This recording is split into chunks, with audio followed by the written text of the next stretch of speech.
today. David, would you like to do a quick introduction?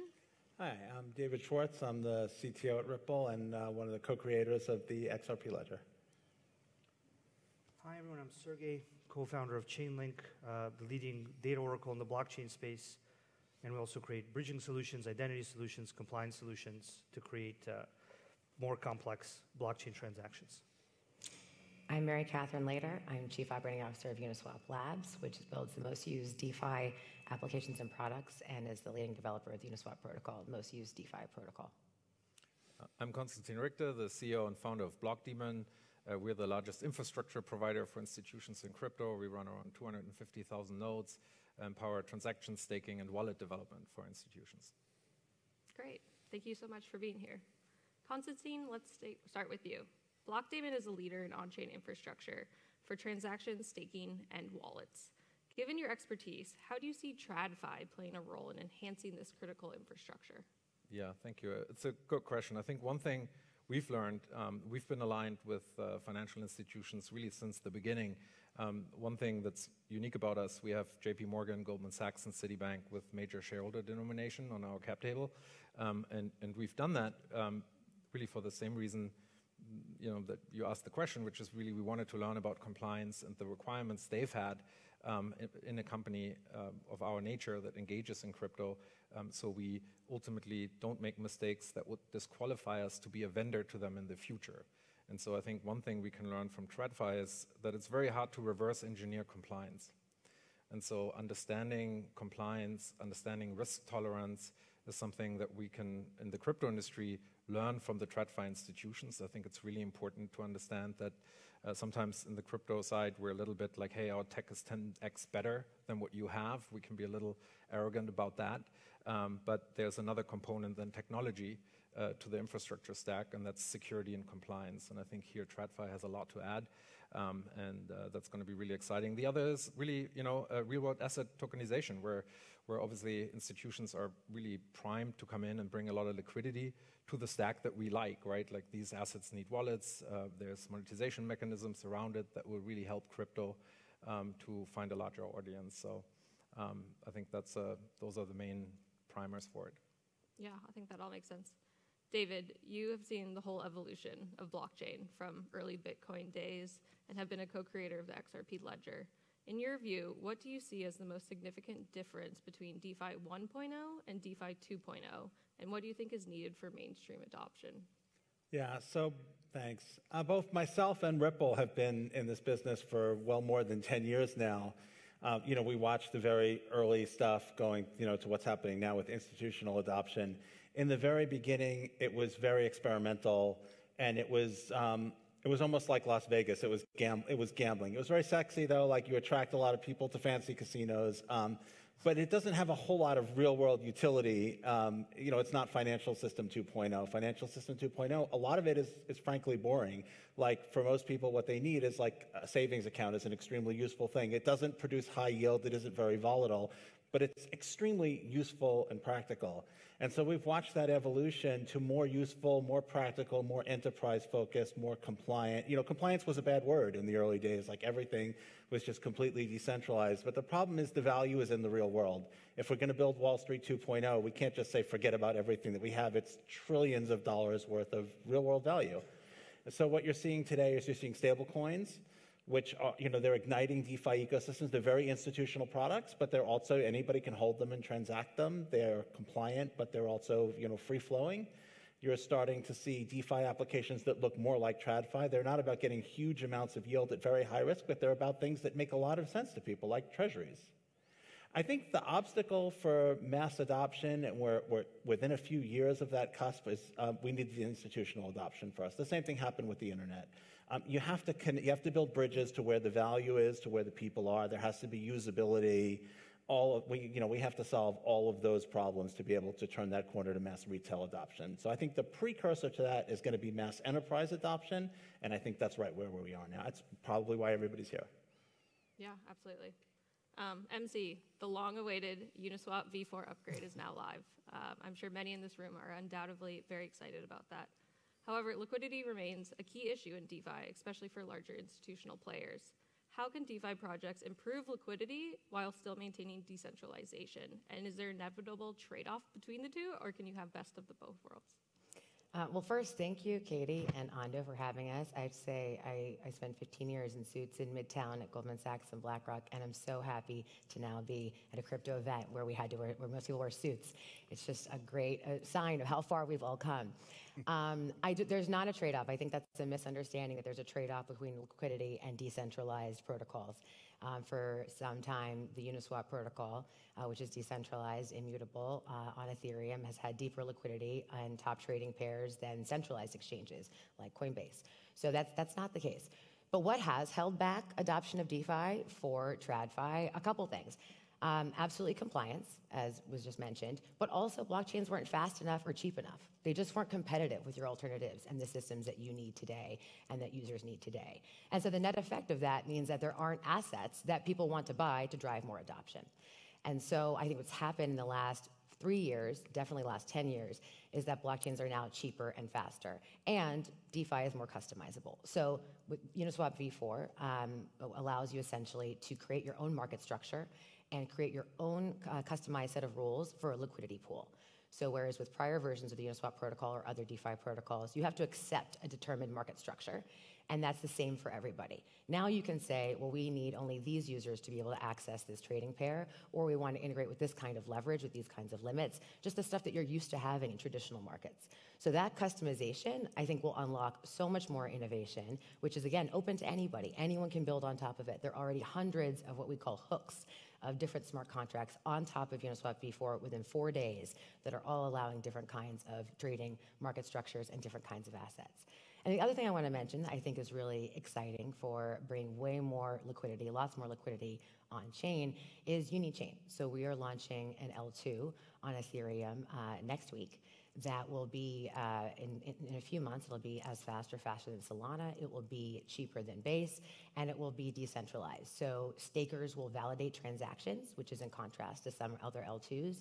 And that is really allowing the benefits of decentralization, allowing network participants to benefit, and also bringing that faster and cheaper benefits. So I'm extremely excited about 2025 because I think that some of those advances in DeFi, along with all the other infrastructure that my colleagues in the panel can share, means that we're going to see a lot more adoption, and that some of the trade-offs that felt like they existed will be busted through, and it'll become apparent that they were just a point in time. Yeah, absolutely. The momentum is definitely here. Sergey, you work with some of the biggest names in TradFi. Most of them are in the audience today. How do you see the relationship evolving between the traditional institutions like banks, hedge funds, asset managers, and those of the DeFi world? Can collaboration happen, or is disruption inevitable? So I think there are two things that are true that aren't fully clear yet. The first thing is that the TradFi community and the DeFi community are each other's biggest customers. And the simple reason for that is that the TradFi community has a lot of the capital that is yet to flow into the industry. And the flow of new capital, it was what defines the growth of our industry, right? Net inflow of capital is what defines the growth of the crypto blockchain industry. Where is the new capital going to come from? Okay, $3.5 trillion now. How much more retail speculative demand is there? Let's say we go to 7 or 10. Okay, great, we're at 7 or 10, like, hooray for us. Where's the rest, right? Guess where it is? It's where it's always been with the asset managers and, the sovereign wealth funds and the banks and so on, right? So TradFi is DeFi's biggest customer, right? That's like still somehow not clear. That's very clear to me, and I think that's what's going to be happening. To David's point, yeah, we have to make the bridge connections, we have to make compliant transactions possible, we have to interoperate, we have to make all that happen. That's one thing. Another thing is that the DeFi community is the kind of hotbed of permissionless innovation that's going to consistently push the limit on the risk-return equation, right? Like, what are the financial markets basically about? Here's a certain rate of return at a certain level of risk. Where do you see the fastest rate of innovation? Is it in regulated institutions where everyone has to get a sign-up from 3 people to borrow a paperclip? No, it's not in these places. It's in the places where people can just ship a piece of code globally and test, whether liquidity is interested in that risk-return proposition very quickly, right? So you have this hotbed of innovation that's going to continually innovate and make the highest, best risk-return, newest stuff. You have all this capital over here, And then you have also a growing retail market in the public chain space. I think that's what people are interested in now from the asset management industry, is how do you create a tokenized fund that captures the public chain space. I think that's just kind of the early stages. And as that industry grows, that's also going to happen. So they're each other's biggest customers. The second thing that's going to happen, I'm pretty sure about this as well, is that the real-world asset trend will reformat the public understanding of our industry from being about highly speculative things, meme coins, NFTs, cryptocurrencies not backed by anything real, into what real-world assets are. I personally think that the real-world asset total value locked will surpass the cryptocurrency industry value, right? If you add up all the money that's going to flow into stable coins, commodity coins, tokenized funds, and a number of other tokenized things, the universe of that value is, in my opinion, larger than the universe of speculative demand for meme coins and NFTs and cryptocurrencies. Now, meme coins, NFTs, and cryptocurrencies are great. I'm a big fan of those. I really am. And it's like a wonderful thing. But I think you had a point in the internet when it was about like email or something. What's the internet? The internet's this thing that's going to kill the US Postal Service. And that's not, what the internet is, right? The internet is information technology, right? Which is all information, not just the US Postal Service's piece of information. So I think we're going to be, now with the new regulatory environment, relatively quickly in a world where DeFi, TradFi interoperate, and our industry goes from highly speculative stuff to very legitimate stuff. And so the average person goes from cryptocurrency is a scam to cryptocurrencies is the new format for financial products that I want to deal with. But, that's my view of where we're going. Anybody have anything to add to that? Or?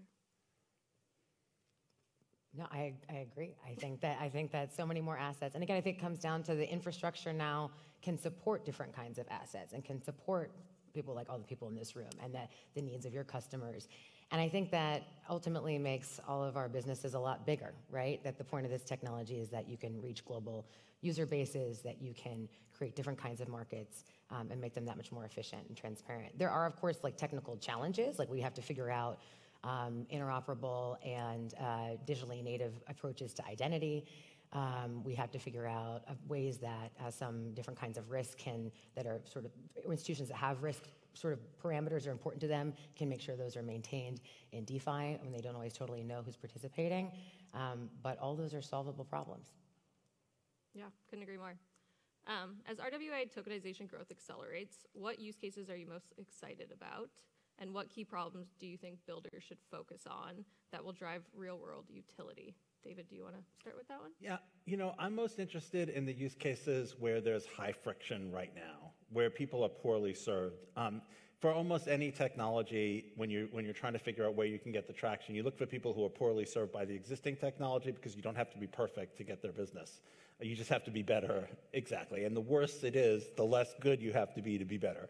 And I think areas like real estate, like venture capital, private equity, things like that are just very poorly served. Another thing that works surprisingly is the opposite ends. Actually, both ends work better than the middle. So on one end, people are very poorly served, there's very high friction. On the other end, where believe it or not, where people are very well served and there's very low friction, you can actually get traction because if you can save a very small amount of money, that's better. So for example, tokenized treasuries, you've heard a lot about tokenized treasuries.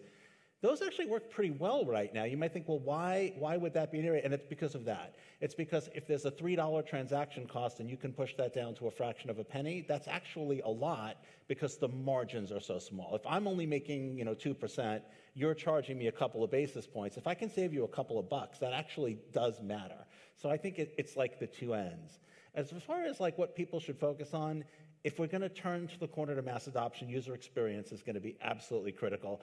The biggest problem with mass adoption is when the users have to understand the details of what they're doing. If you look at any technology that's gotten mass adoption, whether it's the internet, computers, cars, it's when people don't have to understand the details of the technology that it works the best. And so it's getting that user experience. Interoperability is a big part of that. If it's like my money's over here, but the thing I want to do is over here, and I really have to think about that, that's too much work. It's not worth the energy and effort. And that's probably why institutional adoption is going to happen before mass retail adoption, because institutional adoption, that the complexity is not as big of a blocker.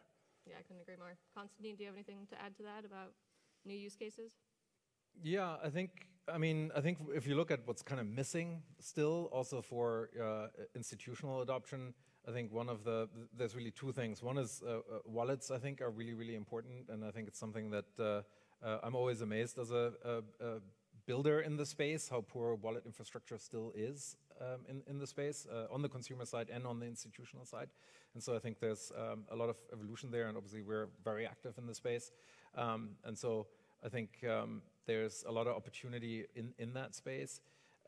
Wallets need to be secure for TradFis. They need to be air-gapped. They're really the risk around digital wallets has to be basically zero. And it's been, a lot of companies have struggled to move towards it. I think the other thing that we need to understand is that we also need insurance products for these DeFi rails that ultimately protect companies from smart contract risk, from hacks, and those type of issues when it comes to DeFi. I think what we've learned is that traditional financial institutions really have no risk tolerance in that area, right? And so if there's a shade of risk that something illegitimate could happen, or that assets are actually completely at risk, they're not going to engage in the technology. And so the game that we like to play in crypto, the math, the coding and chances and statistics, 99.99% is acceptable. It's not acceptable for a TradFi, right? And so I think that's something we need to learn and understand. MC, Sergey, anything to add to that, or? Yeah. So in the tokenization use cases, I think the money market funds are experiencing an unexpected level of success because they diversify risk. If you are in crypto land, then you look at things like Terra and why they fail. It's because they have lots of exposure to crypto stuff, right? Highly speculative crypto stuff. So it turns out that diversification is like a basic common sense thing that still happens and is useful on blockchains. So if you have a bunch of crypto stuff, maybe you want some non-crypto stuff on a blockchain. What's the most non-crypto thing you can think of? US Treasuries, right? So here's a US Treasury on chain, and it gets adoption and diversifies your risk and gives you, and also, well, depending on the one you have, gives you certain amounts of yield. The second thing I think is stuff you couldn't own before. So you couldn't own a private equity fund. You couldn't own a piece of real estate. You couldn't have fractional ownership of revenue from an art auction. You couldn't have, you couldn't experience ownership of something. Yeah. That second thing I think is gonna start going somewhere right about now, and that varies by geography because different geographies vary. Real estate versus commodities versus owning different things that they want to own but couldn't own, and there's pent-up demand for that ownership. And then the third category that I'm really excited about is getting me yield on things I can't get yield on, right? So let's say the very smart DeFi people in flip-flops are able to generate yield on the thing that the people in institutional suits couldn't, right? Like, let's say I can get yield on gold, right? That's pretty interesting, isn't it? So I think the DeFi people that figure out how to create yield out of traditionally non-yield bearing assets are going to be super successful people. Like some of the most successful stuff will be that. For that, you kind of do need this composable ecosystem where you can start building stuff around the asset to try and do experiments to see how can I make yield happen out of this traditionally non-yield bearing thing. But I think someone's going to figure that out. And when you start getting yield on things that didn't give you yield, imagine you get yield on your home equity. Imagine you get yield on gold. That's interesting. That's an actual financial innovation that would really benefit people and maybe even the markets, depending on how much short selling it results in. But that's a whole other question. But yeah, that's what I think. Do you have something to say, MC? Yeah, I was just going to add. I think one way that I like to think about what Sergey was just describing is that today's markets, if you think of things that can be traded, they're like kinetic energy in the context of the financial system. And there's so much potential energy that isn't converted into kinetic energy just because of the way that markets work and what can be deposited in a market or exchanged in a market. And so if we have much more flexible infrastructure and a tokenization allows you to then turn more of that potential energy and value whether they're natural resources reserves or bringing on-chain yield in different forms to different users around the world who can't access it today, we should have just so much more equivalent of that kinetic energy and realized liquid value. So what does that mean? I think that TradFi, you should be identifying what you think the use cases are. What are your business problems? What do you need solved? And then be sharing that as like requirements and needs with the universe of open source and public developers, as well as private companies that have a specific focus. Because part of the benefit of the permissionless and public blockchain innovation that Sergey was talking about is that you could put out a blog post and just say, hi, we're a financial institution, here's some of the problems that we're trying to solve, at a level that you're comfortable sharing publicly, and people will start to try to innovate to solve them.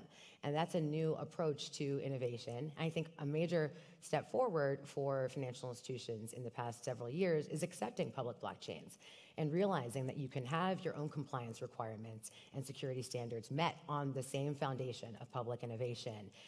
It doesn't mean that you have to opt into the exact same standards as all of the participants on those blockchains or protocols. So I would just invite you to say what problems you need to solve, what use cases you need, and I think you'll see a lot of people start to rush after them. In that context, I'm excited about all the things that we talked about: money market funds, payments, on-chain yield from new forms of it, from new assets that don't generate today. But I think if you look at even just the money market funds that are being launched today, they're being structured in different ways. They have different fund jurisdictions. They have different ways that they treat distributions and withdrawals and redemptions. And so you see that each of those examples, it may feel competitive, it may feel crowded, but I think the proliferation of those will help us come to a standard faster. And so we'll end up with something that gets you something that, we'll end up with tokenized products that get faster towards something that's more like on-chain real-time yield, on-chain real-time pricing, which is the ultimate innovation, as opposed to just trying to serve a set of users who today are on-chain and you want them to buy your money market fund, but they're still gonna only be able to redeem in a multi-hour window, right? So the point I'm trying to make is like, don't overthink what is your specific use case, like just kind of put it out there, and I think we're gonna see a lot of convergence over the next couple of years on a few different standards. Yeah, and these are all building blocks as well, right? Once you have that, you can build things on top of it, which makes it compostable and open. So leads me to my next question.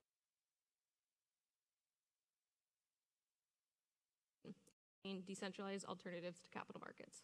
We have lending, borrowing, and derivatives. What changes do you expect in the future of traditional capital markets as DeFi continues to develop?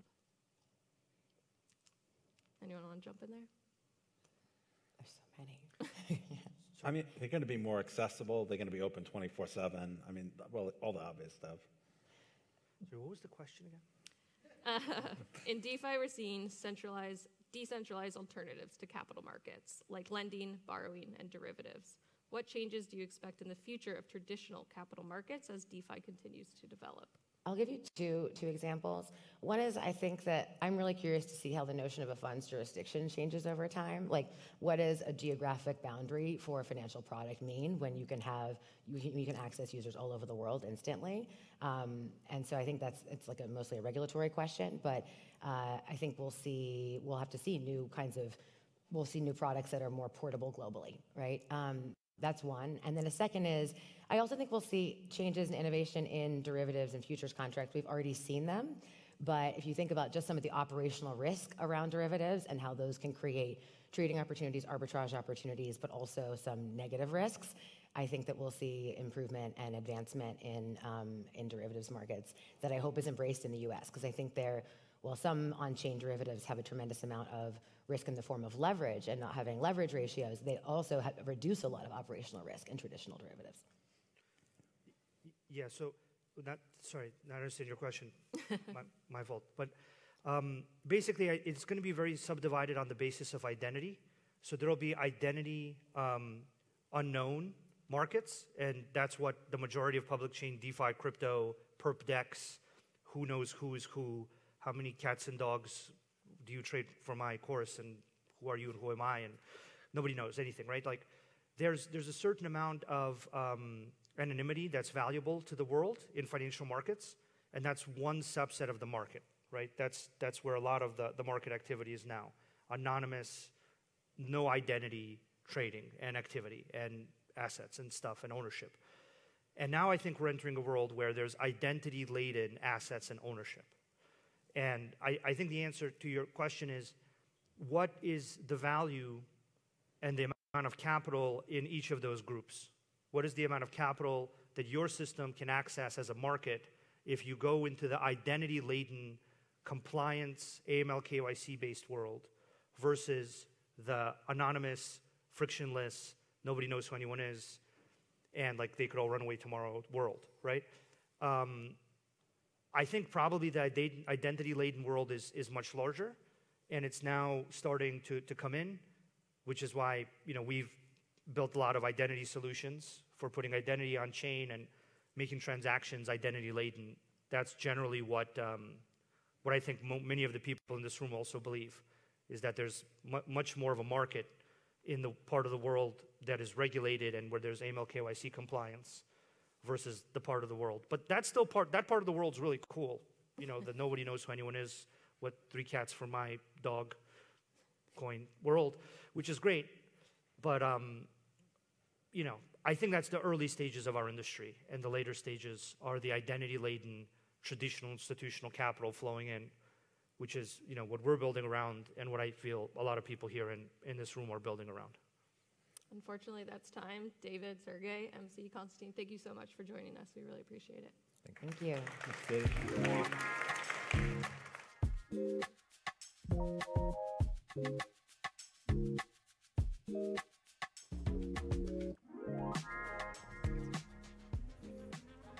All right, everyone. That wraps up our morning sessions. We'll now take an hour break for lunch and networking. See you back at 2 p.m.